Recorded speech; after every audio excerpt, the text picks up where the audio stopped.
There's a moment in every fading connection where something shifts and you can't unfeel it.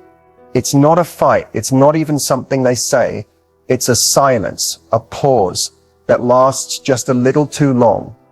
A touch that doesn't linger like it used to. An I love you that suddenly feels empty.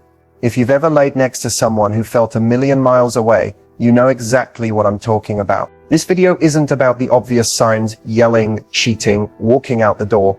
No, it's about what happens first. The first two subtle, soul-shaking changes that show up before the breakup. Before the excuses. Before they finally admit what you've already started to feel in your gut. Because here's the truth. People rarely fall out of love overnight. It begins with small shifts, soft betrayals, quiet exits, all hiding in plain sight. And if you know what to look for, you'll stop gaslighting yourself into thinking you're overreacting. You're not too emotional. You're not imagining things. You're picking up on the vibration that love is starting to leave the room. So stay with me. Because once you recognize these first two behaviors, everything that confused you will start to make sense.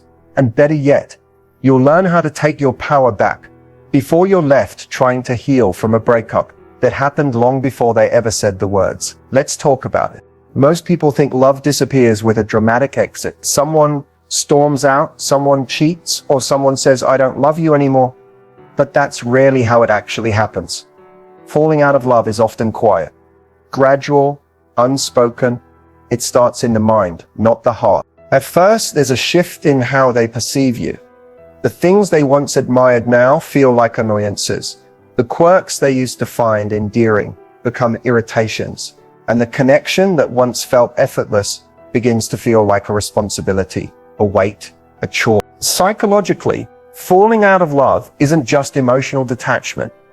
It's cognitive dissonance. The brain starts rewriting the story. It tells them things like, maybe this isn't what I want anymore, or I don't feel the same. And instead of communicating, they start withdrawing, not just physically, but mentally. They listen less.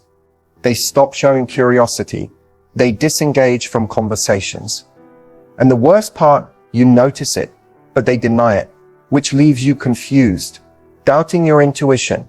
This mental shift also affects behavior in subtle ways.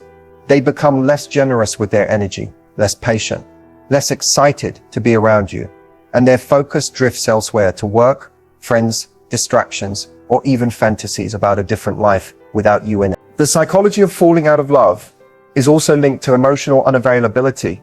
When someone begins to feel emotionally overwhelmed, insecure, or unfulfilled, they might not know how to handle that discomfort, so they detach. It's a self-protection mechanism, but to the person on the receiving end, it just feels like rejection. And that hurts more because there's no explanation, just distance. What's especially painful is that this process can happen even when no one did anything wrong. People evolve, circumstances change, compatibility fades, and sometimes love isn't lost all at once. It just erodes slowly until one day it's barely there. Understanding this process helps you stop blaming yourself. It gives you clarity, or most importantly, it reminds you that someone pulling away is not always a reflection of your worth. Sometimes it's just their inability to hold what love actually requires. And that's what we're unpacking in the rest of this video. One of the first and often most confusing signs that someone is falling out of love is emotional withdrawal. It doesn't come with fireworks. It's not loud or obvious. In fact, that's what makes it so heartbreaking. It creeps in quietly, often unnoticed, until it becomes impossible to ignore. You'll feel it before you can explain it. They're there, but not with you. They respond, but they're not really present. Conversations start to feel like routines. Moments that used to bring laughter or intimacy now feel flat. And when you reach out emotionally, with affection, vulnerability, or even just excitement, their energy doesn't meet yours. It's like throwing your heart into a void. That's emotional withdrawal. At its core, this is a disconnection from intimacy. Not just physical, though that often follows, but mental and emotional closeness. The willingness to share, to listen, to be engaged and emotionally available. When someone begins pulling away emotionally, they stop offering those small daily affirmations that make a relationship feel alive. The "how was your day" turns into silence. The "I miss you" becomes less frequent, then disappears altogether. Even eye contact, once lingering and full of affection, becomes fleeting or avoidant. It's important to understand emotional withdrawal is not always malicious. Often, the person doesn't even fully realize they're doing it. It's a defense mechanism, a way to distance themselves from the emotional labor of the relationship without having to confront it directly. Instead of facing their shifting feelings head on, they begin to retreat piece by piece until there's barely anything left to hold on to. This kind of detachment can feel like emotional starvation. You start wondering if you're too needy, too emotional, too intense. You internalize the distance as your fault. But here's the truth: emotional withdrawal is their choice, not your deficiency.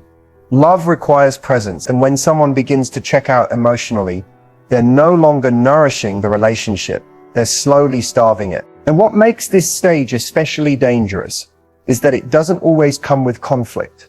In fact, sometimes they become more agreeable. They stop arguing. They stop pushing back. They just go quiet. And because there's no drama, it tricks you into thinking things are okay. But silence isn't always peace. Sometimes it's the sound of someone giving up. You might try to fix it. You might become more affectionate, ask more questions, make more plans, try harder to reconnect. But the more you reach out, the more it feels like they're drifting away. And that feeling, that aching imbalance, can begin to break you down long before the relationship officially ends. Recognizing emotional withdrawal early is powerful. It helps you shift from chasing their attention to observing their effort. Are they leaning in or checking out? Are they emotionally present, or are you doing all the emotional work? If you feel like you're constantly begging for connection, like you're talking but not being heard, loving but not being loved back, pay attention. Emotional withdrawal is rarely the beginning of repair. It's almost always the beginning of the end, unless it's acknowledged, addressed, and actively worked through by both people. But here's the thing: no one tells you. You don't have to wait until they fully leave to validate your pain. If someone has emotionally abandoned the relationship, you're allowed to grieve that. You're allowed to name it. You're allowed to walk away, not just from what it's become, but from what it refuses to be. Because you deserve more than someone who's just there. You deserve someone who chooses to show up fully, emotionally, consistently. And in the next section, we'll talk about the second behavior, one that hides even better than this. Let's get into it. When someone starts to pull away, it often leaves you in a state of quiet panic. You begin analyzing every word, every text, every delay in response. You ask yourself if you did something wrong, if you said too much, if you asked for too much. But here's the truth that most people don't realize. When someone pulls away, it says everything about where their heart and mind are, and very little about your worth. Pulling away isn't random. It's intentional, even when it's unconscious. It's a response to discomfort, avoidance, or internal conflict. Sometimes people pull away because they no longer feel what they used to, but they don't know how to say that without hurting you. So instead of being honest, they retreat quietly, subtly. They hope you'll get the hint. And maybe if they're being brutally honest with themselves, they're hoping you'll be the one to end it, so they don't have to be the villain. Other times, pulling away is about fear. Fear of commitment, fear of vulnerability, fear of being truly seen. As soon as things get too real, too deep, too emotionally intense, they start stepping back.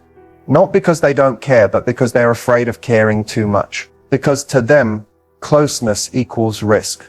So they retreat to feel safe again. The problem is, that leaves you feeling abandoned. And sometimes people pull away not because something's wrong in the relationship, but because something's unresolved within them.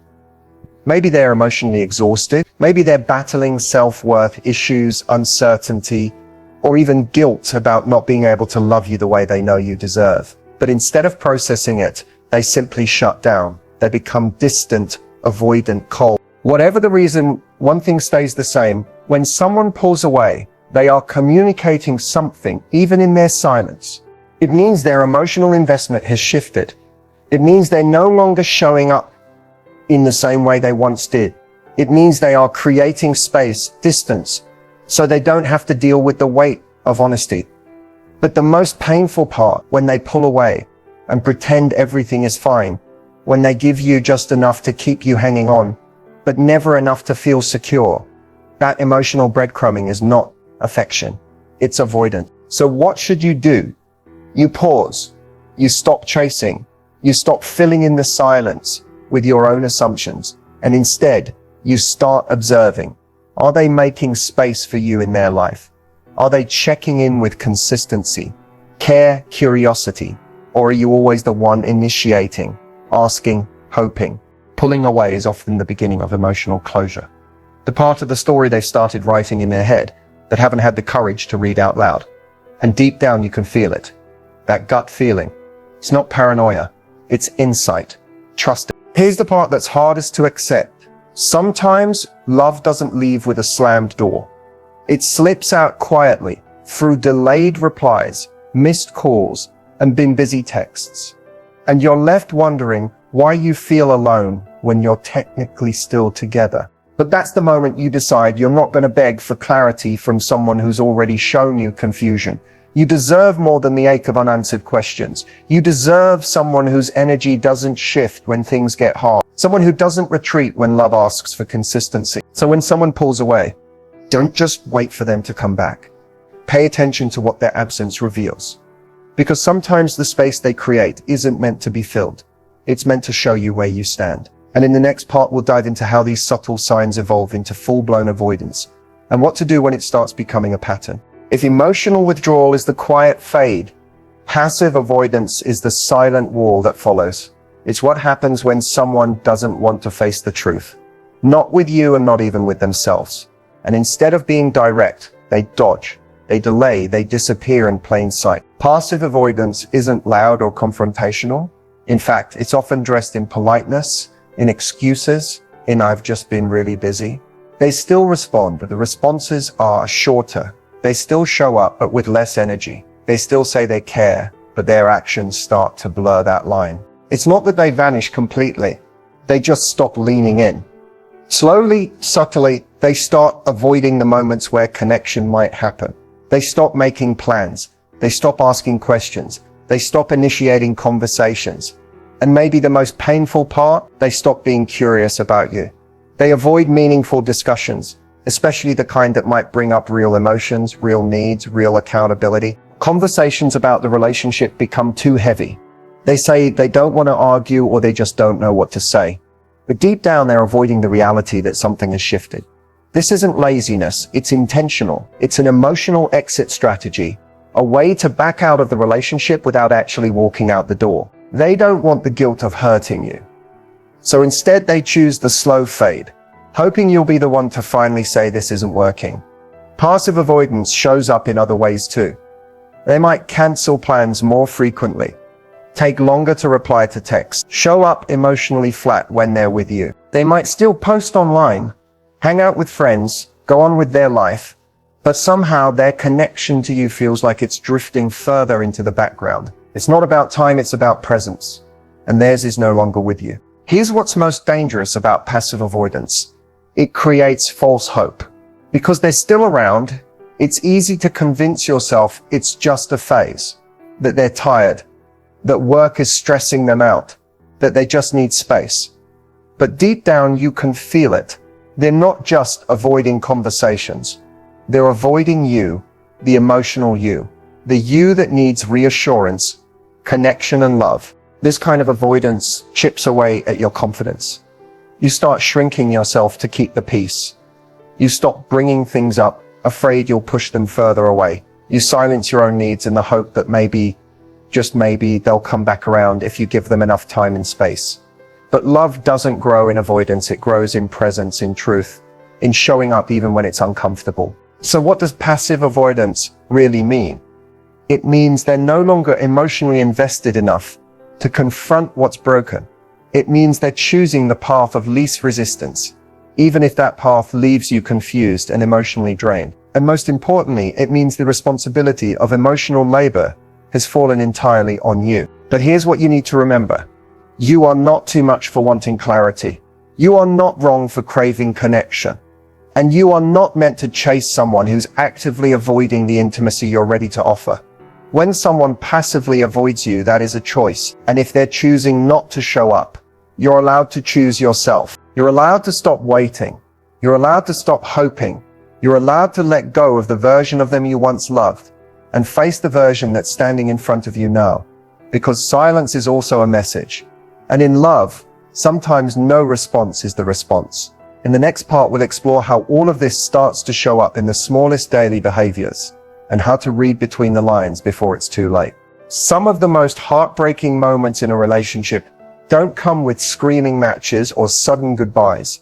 They come in silence, in tiny changes, in moments that seem so small, you almost convince yourself they don't matter. But over time, they start to add up and they start to hurt. Because when someone begins to emotionally distance themselves, it rarely happens all at once. They don't usually walk out the door overnight. Instead, they slowly start walking away without ever taking a physical step.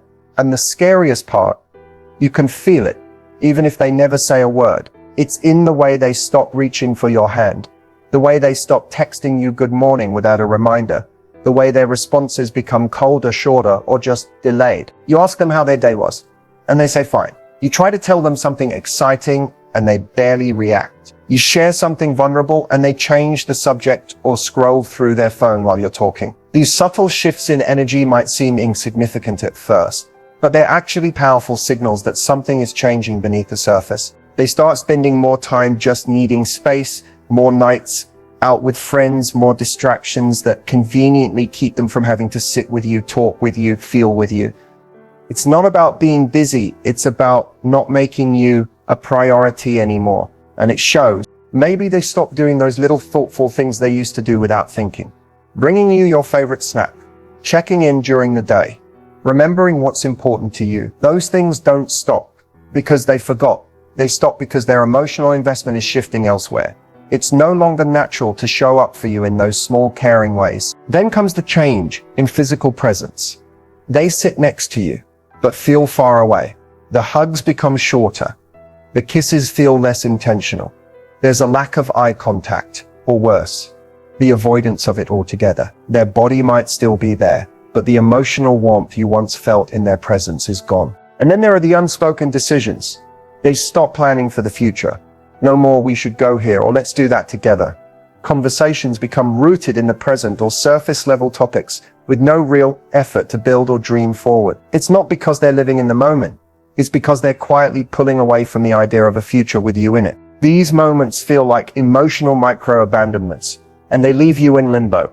You question yourself constantly. Am I imagining this? Am I being too sensitive? But your gut knows. You just haven't found the words for it yet. Here's the truth. When someone starts distancing themselves without saying a word, it's usually because they don't want to be the one to initiate a hard conversation. It's avoidance disguised as passivity. They want you to notice and maybe even make the decision for them. But silence doesn't protect your heart. It just delays the pain. So if you're noticing these subtle shifts, don't gaslight yourself into pretending they're not real. Don't wait for someone to verbally confirm the distance that their behavior has already made loud and clear. Love requires effort, presence, attention. And when those things start disappearing, it's a sign not that you're unworthy, but that the energy is no longer mutual. You deserve someone who doesn't make you question where you stand, who doesn't drift away quietly while you're still trying to hold the pieces together. Someone who communicates, who shows up, who fights for connection, even when it's uncomfortable. Because real love doesn't disappear in silence, and you shouldn't have to beg someone to speak the truth. Their actions are already screaming. Noticing the signs of someone pulling away, withdrawing emotionally, or avoiding you passively is painful, but it's also powerful, because awareness gives you a choice, and how you respond when you notice these changes can completely shift the outcome, not just of the relationship, of your self-worth. The first instinct many people have when they sense distance is to chase. You start reaching out more, asking more questions, trying to fix what feels broken. You become hyper aware of their moods, their texts, their silences. You twist yourself into emotional knots, hoping that if you just love harder, they'll come back. But here's the truth. Chasing someone who is choosing to pull away rarely brings them closer. it often pushes them further. The most powerful thing you can do in that moment is pause. Not out of fear, not out of punishment, but out of self-respect. Take a step back, not to play games, but to observe the reality of the relationship without your emotions clouding your judgment. Ask yourself, are they showing up for me the way I show up for them? Do I feel emotionally safe, seen, and valued, or constantly on edge, unsure, and anxious? Is this connection building me or breaking me? When someone begins to withdraw or avoid, it's not just about what they're doing, it's about what you're allowing.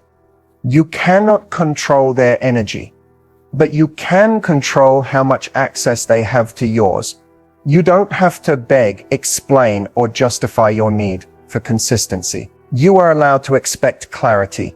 You are allowed to want effort. If you feel the shift, name it calmly, directly, and without accusation. Say something like, I've been feeling some distance between us lately. I care about you and I value this connection, but I also need openness and consistency. Can we talk about where we're at? You don't need to come from a place of fear or insecurity. Come from truth. If they are emotionally invested, they'll meet you in that space. They'll acknowledge the shift, and they'll either reassure you with action or be honest about where they're at. But if they dismiss you, get defensive, or brush it off like you're overthinking, take note, that's not just avoidance, that's emotional immaturity. That's someone who wants the benefits of your love without the responsibility of showing up for it. Responding with strength doesn't always mean staying and fighting for the relationship. Sometimes it means choosing yourself and your peace. It means recognizing when someone's actions are no longer aligned with the love you deserve. Here's the hard truth. When someone starts pulling away, they are giving you information. You don't need to decode every word or dissect every text. You need to believe what their consistency or lack of it is telling you. And believing it doesn't make you weak. It makes you wise. So instead of clinging, create space. Instead of begging, observe. Instead of proving your worth, protect it. Let their actions speak and let your boundaries answer. You are not here to convince anyone to love you. You are here to choose relationships that don't make you question whether you're lovable in the first place. Because when you respond with calm clarity and self-respect, you send a message to them and to yourself that you will no longer settle for almost, maybe, or halfway. You're holding out for whole. And anyone who can't offer that doesn't deserve the version of you that does. If there's one truth that saves you from years of heartbreak, it's this. Stop chasing unavailable love. Because the more you pursue someone who can't meet you emotionally, the further you drift from yourself. Unavailable love doesn't always look cold or cruel. Sometimes it looks warm one day and distant the next. Sometimes it comes wrapped in mixed signals, late night texts, temporary attention, and promises that never fully arrive. It keeps you on the hook with just enough to keep hoping, but never enough to feel secure. And that inconsistency, that's not chemistry, that's confusion. Love that's real doesn't require you to prove your worth over and over. It doesn't ask you to settle for breadcrumbs or silence your needs to keep the peace. Love, the kind that's healthy, deep and lasting, shows up every time, even when it's uncomfortable, even when it's hard. So if someone keeps pulling away, if they keep avoiding real connection, if they keep showing you with their actions that they're not emotionally available, believe them. Don't romanticize the chase. Don't turn their lack of effort into a puzzle you think you're supposed to solve. You're not here to rescue someone from their inability to love. You are here to receive love in a way that fills, honors, and grows you. When you chase someone who doesn't want to be caught, you lose more than just time. You lose parts of yourself. Your confidence erodes. Your self-trust weakens. Your world starts revolving around someone who doesn't even know how to hold space for you. That is not love. That is emotional survival. And you don't need to survive love. You are meant to thrive in it. So take a breath, step back, ask yourself, what am I chasing? And why do I think I need to? Because the truth is, the right love won't make you chase. It will meet you where you are. It will lean in when things get hard. It will choose you. Not sometimes, not when it's convenient, but always. So don't chase unavailable love. Let it go. Let it leave. Let it teach you what you don't want so you can make room for what you do. And most importantly, start choosing yourself the way you wish they had. That's when everything changes. If you've made it this far, I want to say this. You are incredibly strong. It takes courage to face the truth, especially when the truth hurts. Recognizing that someone is pulling away and choosing not to chase is one of the most powerful, self-loving decisions you can make. You deserve love, that's clear. Love that chooses you back. Love that makes you feel safe, not second-guessing. And the fact that you're here, watching this, already shows that you're ready to stop settling for anything less. So what happens next? You take your power back, not by trying to fix or chase or prove, but by redirecting that energy inward. Heal the parts of you that were conditioned to fight for someone who barely fights for you. Rebuild your self-worth, not on how someone treats you, but on how you treat yourself. Maybe that means setting stronger boundaries. Maybe it means walking away from something that's no longer aligned. Or maybe it just means giving yourself permission to grieve the version of love you hoped it would be and then letting it go. This isn't the end of your story. This is the moment it begins to turn. And when you start choosing peace over confusion, clarity over chaos, and self-respect over rejection, the love you've been looking for won't need to be chased. It will recognize you because you'll already be showing up as someone who knows their worth. Thank you for being here with me today. If this resonated with you, don't forget to like, comment, and share your story below. Someone else might need to hear it too. Until next time, protect your heart, trust your gut, and never settle for half-loved. You deserve